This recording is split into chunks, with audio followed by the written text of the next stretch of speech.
Uh-oh. Where are you? I was in there. Oh, you drove you. Right here. Oh, okay. You're all the way in the. So you guys are. This is the Bengal Stadium. Oh, okay. Nice.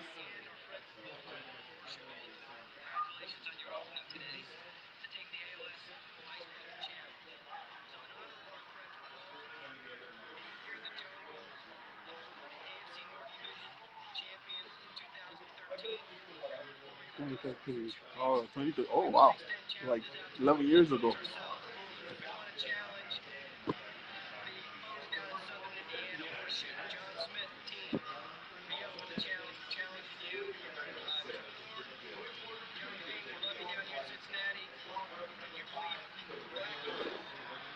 You see that?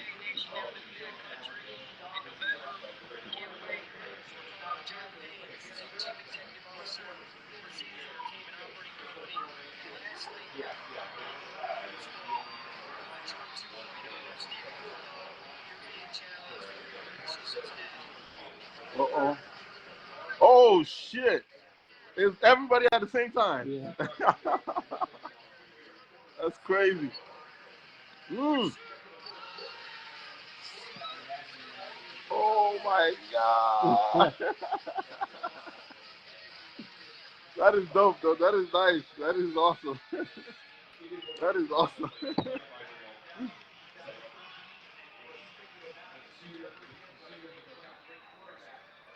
Yeah.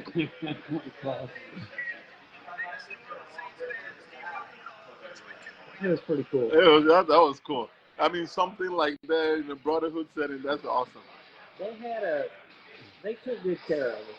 No, of course. It looks like you guys had fun. Fun place. You know? I never, like, from the moment I stepped into the United States, right, coming from Africa, I never liked working for somebody else. You know, I would rather work as a team. I'm a team player, but like, I don't know what it is about working for somebody that I never understood and never got used to. Because in Africa, right, as far as I know, my dad never worked for anybody extensively. The first chance my dad got, he became, a business owner. My mom worked for my dad, and she's a business owner. Yeah. So, um, I'll take it back to this, right?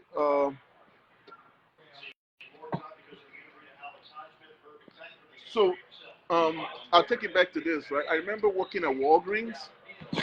I remember this vividly, working at Walgreens and just standing there at the cash register and ringing up customers.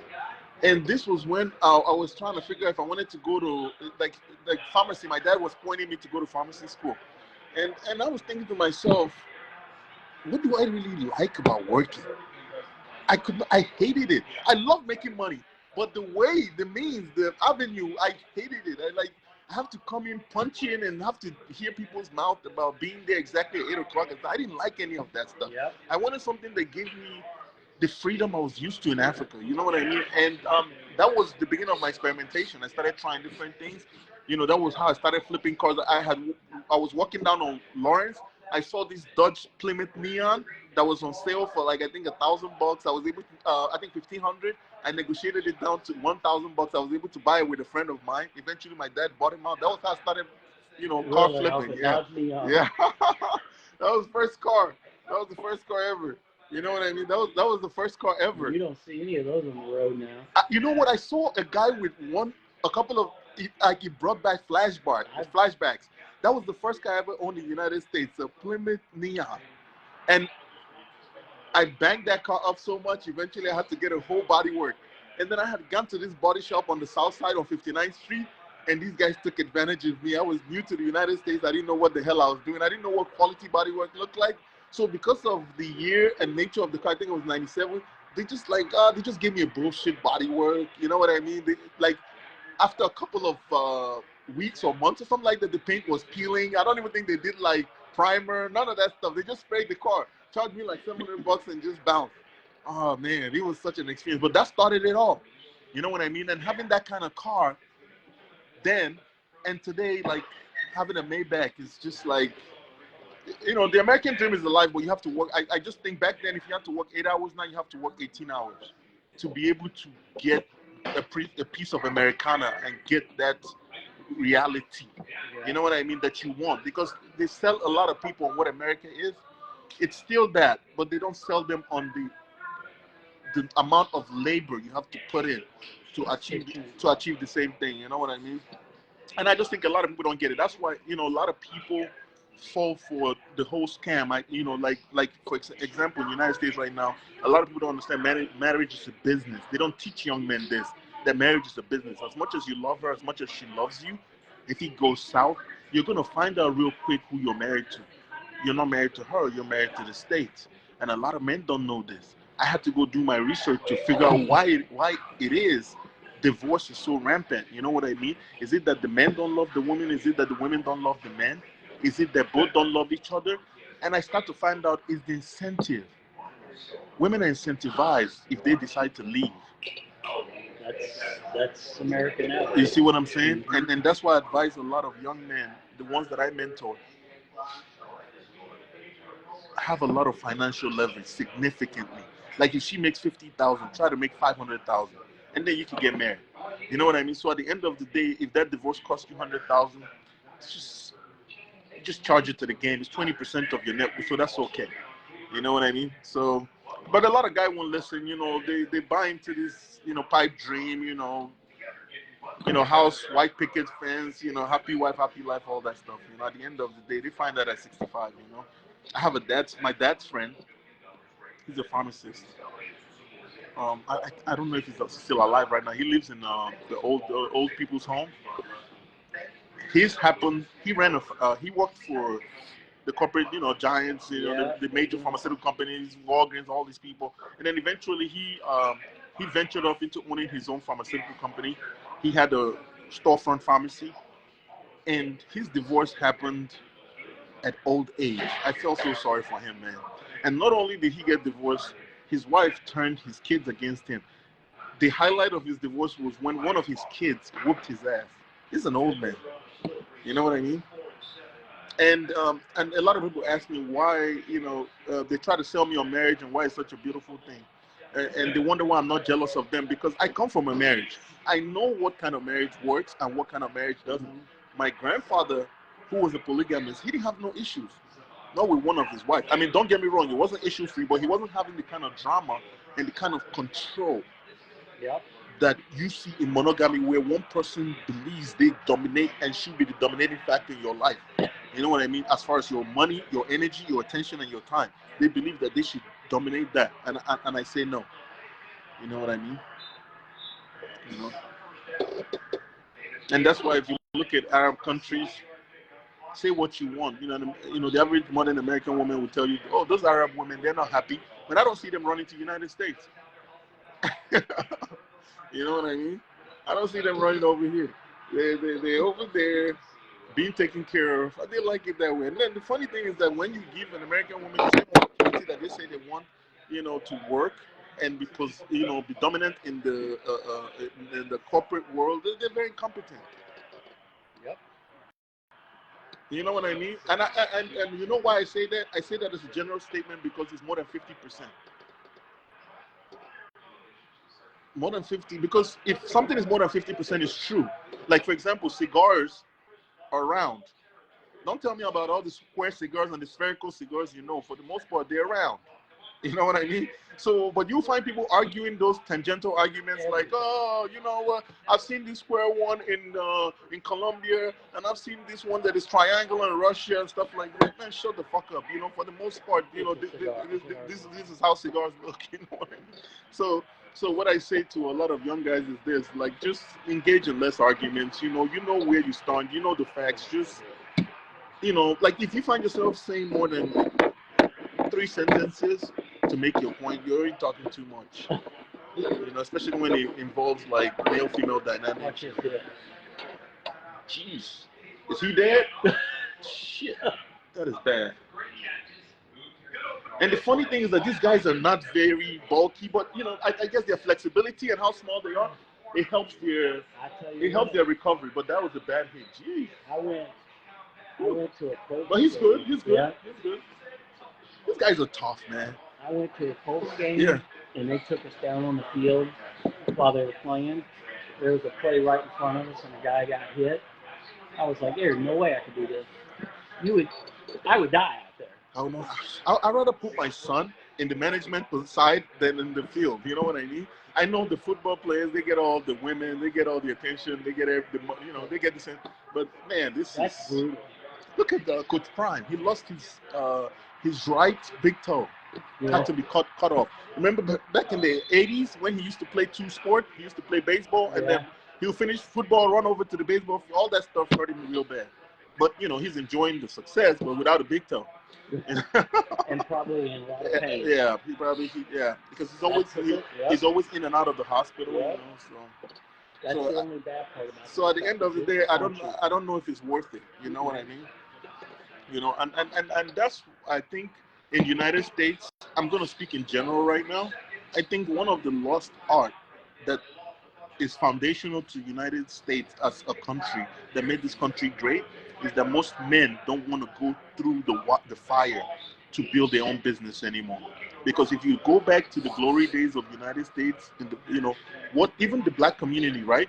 What made the black community great at first was the ability to congregate, not segregate, not what is the other term? Integrate. Yeah. Not integration, not segregation, but congregation. Let me give you an example of congregation. In the Asian community, right? Everywhere they go, they build a Chinatown.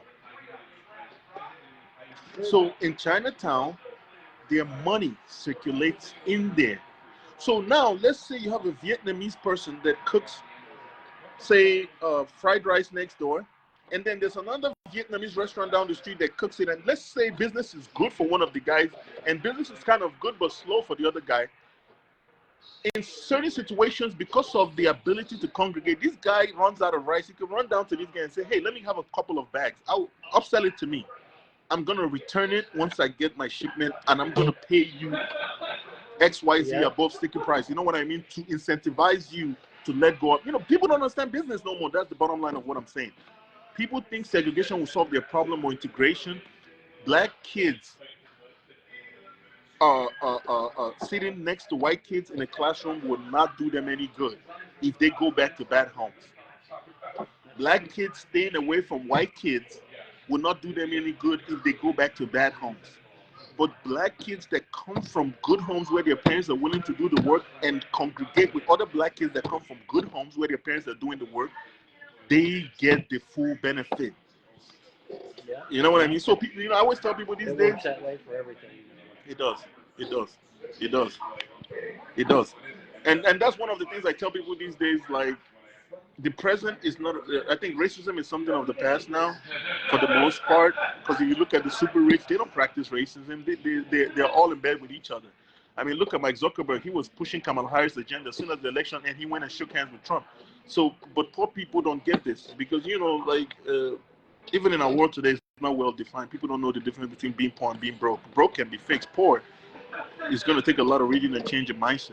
You know what I mean? So a lot of people don't know that difference. So the thing about it is that it's different now. I think it's classism. Classism is the new racism because people that have a certain amount of exceed a certain amount of tax bracket don't want to hang with people under their tax bracket, and for good reasons, of course. Like you see, like yourself, the day I met you, right? You were over there on the corner smoking your cigar, chilling. You don't want someone doing a drive-by close to there. You know what I mean? You don't want someone tossing garbage in front of you. You know what I mean? You don't want somebody coming over there to you while you're just having your moment of peace and harassing you just because you're having a long time. You know what I mean? Like, respect is gone. People don't understand it anymore. And the problem is that the parents are not defining it too. Like, the how do you say it? The modus operandi, the code, the code of interaction. There has to be a game plan, something that everybody's aligned with. Everybody teaches their kid. Hey, like back in the day, they used to tell you, don't take candy from a stranger. And this was something that was unanimous with all parents. All parents agreed on that, and they taught their kid that. Now, what is unanimous with most parents? There's no uniformity anymore. What is it that one parent tells their kid that every other parent is telling their kid? There's nothing really. Kids actually right now run off with strangers. Look at all these missing kids. Look at all these missing kids across the United States, you know? They're missing in Illinois. They find them in Arizona. They run off with a stranger, you know? So yeah. Let me tell you, yesterday I was out there smoking a cigar. Mm-hmm. In the homeless van, you know, the Chicago feeds the homeless. Mm-hmm. They come out and they're like, here, we got some food for you. I was like, they're like, no, we want you to have this. I said, I don't need that. I said, I probably need to give you money to help these people over here, but you're not going to. Yeah, you're not going to feed me. But you see, the thing about it is that tells you something about the state of society. Men are looked down upon. They saw you. They did not think about what was in your hand. They didn't think about the fact that you constructively sat down on a chair. The first inclination was that you were homeless. That tells you a lot. Now think about it. Let's say a woman was sitting down there on the same chair, painting her nails. Do you think they would offer her some food? No. It was pretty humbling. It's crazy, you know. Uh-oh. Let me tell you something. I've had a harder time in my life, right? Trying to get a bunch of men to come together, not so that we could pool our resources together, so that we could just talk about money. Because I think when it comes to manhood, right, for you to carry it on or exhibit it in today's world successfully, you have to be financially stable. I've had a stronger pushback trying to get a bunch of men to come into the same room, sit down, like how you and I are sitting right now, and just talk about money. Don't give me no dollar. I won't give you no dollar. We just share knowledge about what we know and what we're informed about. And eventually, the truth that information is power will play out. You can grab some information and you can fuck off with it and go do as you please. But they don't want to do that. They rather stunt on each other, show each other how much well they're doing better than each other, you know, move into relationships with the wrong information. Like, if most men knew the truth behind the social system in this country, like especially like how it pertains to marriage and divorce and all, they would not make a lot of moves that they make. But you know, most men learn about divorce and marriage in divorce court. You understand what I'm saying? I went and did my due diligence before. You know, I had a young lady, she was asking me to marry her, right? And then I told her I need her to come with me so that we could do a genealogy, phenotype, blood group, and blood type test. And she's like, what is that? People are marrying people today without knowing their blood type, their blood group, their phenotype, their genotype, and they don't know nothing about these people. And these are the people that come to me and want to talk to me about marriage. I'm like, motherfucker, shut up and sit down. I come from a long lineage of married people. I come from, seriously, until my father, there's never been monogamy in my family. Never. My father is the first person that ever practiced monogamy in my lineage. Mind you, my lineage has, for the most part, as far as we know, has never been broken. It's just that there's always a lot of war in Africa, so there's like missing documentation and stories and stuff like that. But for the most part, everything is tied in. You know what I mean? And most people don't want to hear this. Most people don't want to hear this. You know, like I said, I'm going to repeat again. If you have a good woman, more power to you. You know, I hope the wind is behind your back. I wish you all the best. But in the world today, based on what popular media and propaganda they're pushing out, they're not pushing men in front. They're pushing men behind, in the back somewhere. Yeah. Actually, Harvard did a test study where they asked women where they ranked men in their priority list, right? Men were number 7. Traveling was number 1. Yeah. Education was number 2. So many other things. Even their dog was right above a man. And these are the people that men go put first. Yep. Yeah, I got a buddy he got married early. divorced, and hasn't been married since. He says it's not worth it. And I bet you he's living his best life right now. He probably got a 911. He probably bought all the toys he ever wanted. He just kind of does his thing. Yeah. You know, he took care of his kid until he got, grown. And now he just kind of does his own thing. I wish he'd get out more. I mean, I asked one of my friends. He owns a house that is almost $1 million in Frankfort, Illinois. So I asked this guy, "What's your take on marriage? What would you advise? Would you advise me to get married?" He said to me, "If I had to do it again, I won't. I enjoy it right now. I'm glad I'm in it, but it's not worth it. This is a married man that is currently married. That he said it's not worth it. You know what I mean?" And then I asked him, "What about buying a house?" He told me the benefits of buying a house is just that you own it, you get to enjoy it, you have your own space, and other than that, it's not a good investment. Right. You know what I mean? Forget about all this nonsense they sell you on TV and stuff like that. It's not. If you just want your own space and you can afford it, do it. Yeah. That's why. I'm very. I'm that way. That's why I won't sell my home back in northern Kentucky. I just got exactly what I want there. That's it. Got a creek in the back. I don't even get it. Someone like Warren Buffett, he's lived in the same house ever since before he even became a mega billionaire. And people out here buying multiple homes across multiple states, and it's not even like a super real estate investment. You really want to pick up $1,300 from somebody?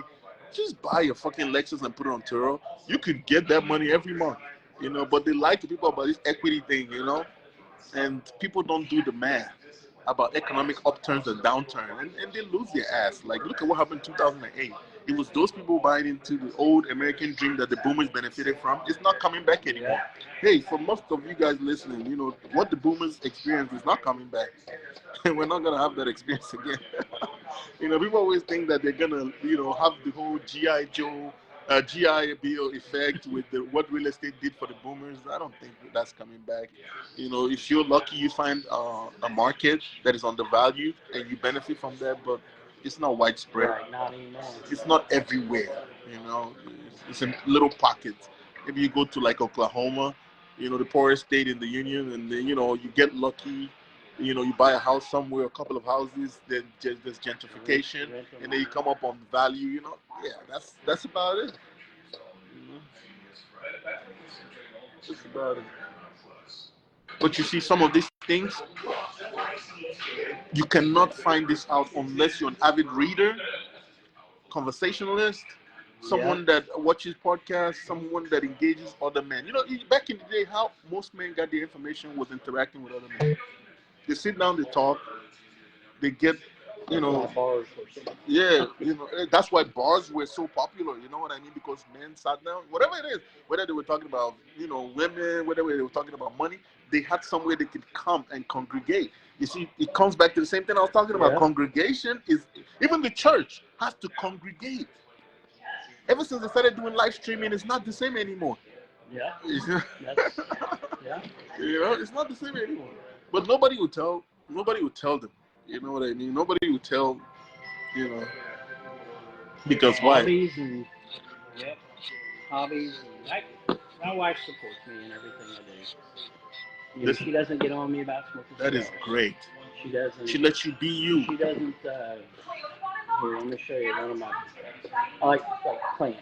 I'm ate up with plants. My next house is going to have an auditorium in it. Your apartment, your unit must be the one facing the lake. Are you facing the lake? Mine faces south, so I get all the sun. So south. Okay. There's an apartment that I see that has plants everywhere. I know. No, I wish it was. I've probably got just as many in mine. I've got my wife. Every time she comes up, she's like, "What? My God, these plants!" I just love it. But this is kind of funny. This is what the kind of stuff she supports me in.